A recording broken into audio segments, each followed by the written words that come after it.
Olá pessoal, então hoje nós vamos falar sobre qual a relação que as transformações químicas têm com o processo de formação da imagem nas antigas fotografias, né?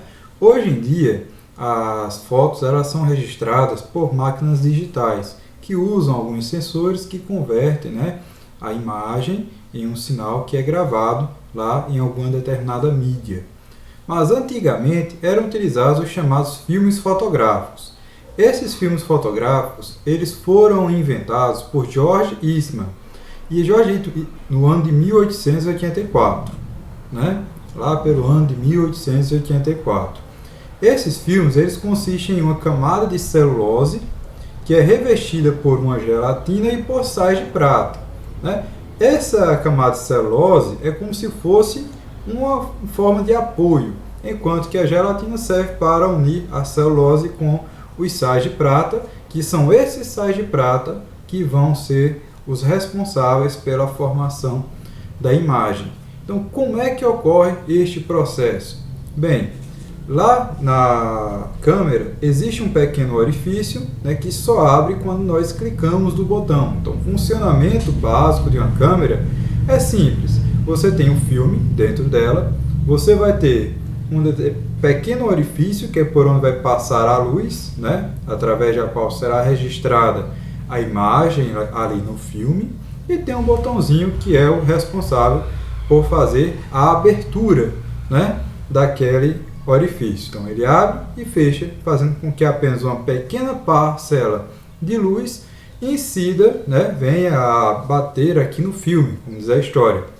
Então, nesse processo, essa luz, ao bater no sais de prata, ela vai provocar o que nós chamamos de redução. A redução é um processo químico que ele ocorre quando o sal, a prata presente no sal de prata, ela vai então passar de um estágio de oxidação, né, que vocês vão estudar lá na frente, para outro, né? Então vai ocorrer dela passar do estado Ag+ para o estado Ag0.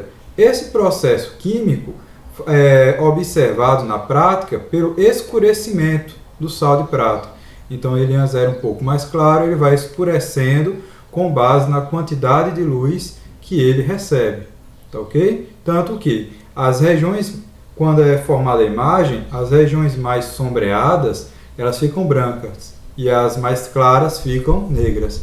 E aí, nesse caso, você vai ter a formação do chamado negativo. Tá ok? Então, aquele negativo que você observa lá na imagem, ele é formado através da luz que bate, então, no meu filme, onde está presente um sal de prata. Esse sal pode ser geralmente o cloreto ou o brometo de prata, tá ok? Mas como eu falei, isso é uma transformação química. Mas será que todas as transformações que ocorrem ao nosso redor, na natureza, são transformações químicas? Bem, a verdade é que não. Existem transformações que são chamadas físicas e existem as transformações químicas. Transformações físicas são aquelas que não alteram a natureza do material.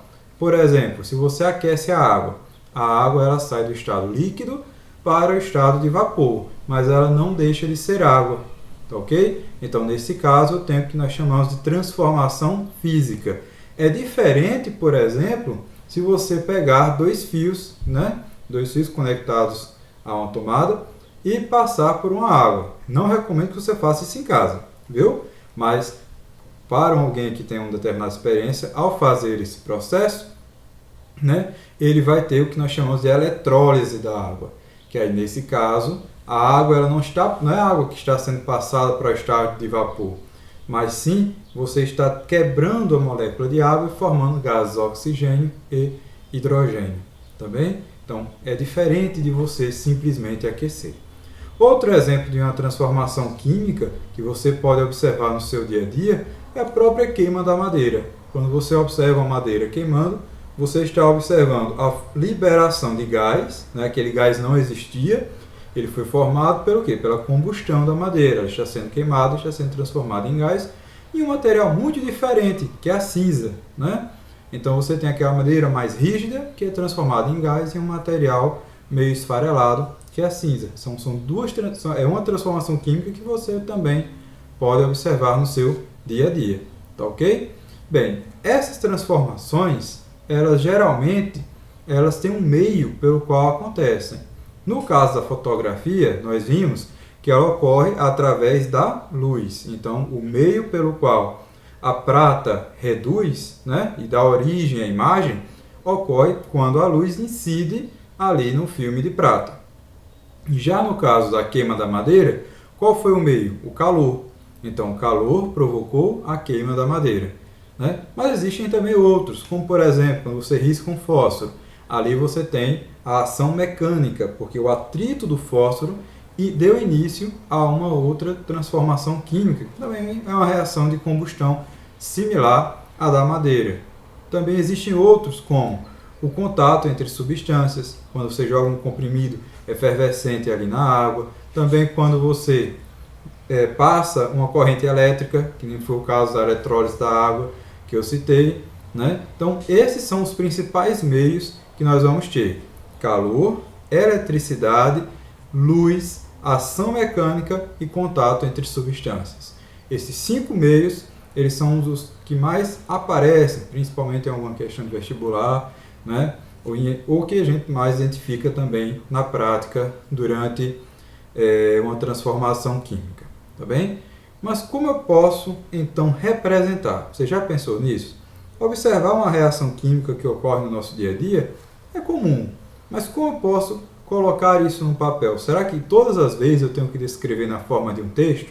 A verdade é que não. Para isso é que há uma convenção do que são reagentes e do que são produtos em uma transformação química. Reagentes são aquelas substâncias que existem no início da reação. Elas vão reagir e dar origem aos produtos. E como é que eu coloco isso no papel? Nesses casos, você vai primeiramente colocar as substâncias que estão reagindo. Por exemplo, se nós tivéssemos ali cobre que está reagindo com o oxigênio, então eu colocaria cobre mais oxigênio que estão reagindo entre si, né? E aí vai colocar uma setinha, né? E logo em seguida vai se colocar os produtos, por exemplo, vai que ali tem a formação do óxido de cobre. Então, o meu produto seria o óxido de cobre. Então, eu teria cobre mais oxigênio, setinha, óxido de cobre. Beleza? Então, essa é a forma que é utilizada para a representação das reações químicas no nosso dia a dia. Bem, essa é uma forma de representação. Mas como eu posso saber, né, que aquela reação ali efetivamente ocorreu? Eu sei que ela pode ocorrer, mas como é que eu vou saber que ela aconteceu de verdade? As evidências de reações químicas são indícios de que aquela reação efetivamente aconteceu. E aí, alguns exemplos eu até já citei, como por exemplo a liberação de calor, né, de energia térmica, que ocorre na combustão da madeira. Você está ali, a madeira está queimando, você vai chegando perto, você observa que há a chamada irradiação do calor, né? O calor ele é transmitido através de um processo que na física eles chamam de irradiação. Então você observa aquela quantidade de calor próximo a você, ou são pela liberação de gases, como na própria queima da madeira também, mudança de cor, né? Aquela madeira antes era uma cor mais escura, ficou uma corzinha mais clara, que é a cinza, ou o prego que está enferrujando, que aí começou a ter uma coloração amarelada, né? Meio esfarelada até. Você observa mudanças no brilho, mudanças na estrutura do material, se ele for sólido, né? Que ele pode ficar, como eu já falei, meio esfarelado. Então essas mudanças nós chamamos de indícios de reações químicas. Ok? Você observa que é algo diferente. Ah, mas e quando eu aqueço a água, ela não fica no estado gasoso? Mas naquele caso, você não tem a mudança do material. Ok? Ou seja, a água continua sendo água. O gelo derretendo continua sendo água, que era água no estado sólido, passou a ser água no estado líquido. Nesses casos, a transformação seria uma transformação física. Tá ok? E essas mudanças nada mais são do que mudanças de estado físico. Do gelo para a água, nós já devemos conhecer, que é a chamada fusão, da água para o estado gasoso, que é a ebulição ou evaporação. Tá ok, pessoal? Então, basicamente, que eu ia trazer para vocês era isso daqui. Espero poder ter contribuído um pouco com o processo de aprendizagem de cada um. Um forte abraço e até a próxima!